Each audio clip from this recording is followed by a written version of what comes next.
try that again. Hello everybody. Hi Dr. Nate. Here's a walk around of a John Deere z930m zero-turn mower. Very nice machine. Do a walk around. It's a Z-Track lawnmower. Seat's in good shape, brand new. Here's your gas tank. Gas tank is here, and she is showing about a quarter tank of gas already. So I'll walk around.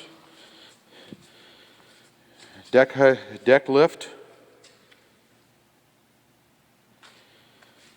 Here's a console with the height adjustment, PTO, engine service things, you know, maintenance, temp, whatever.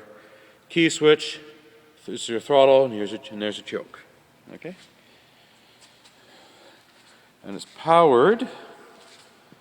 Let's see. By a Kawasaki V-twin or a John Deere 25 horse, which will make this probably an FX630V. I don't know. I don't know what the model is.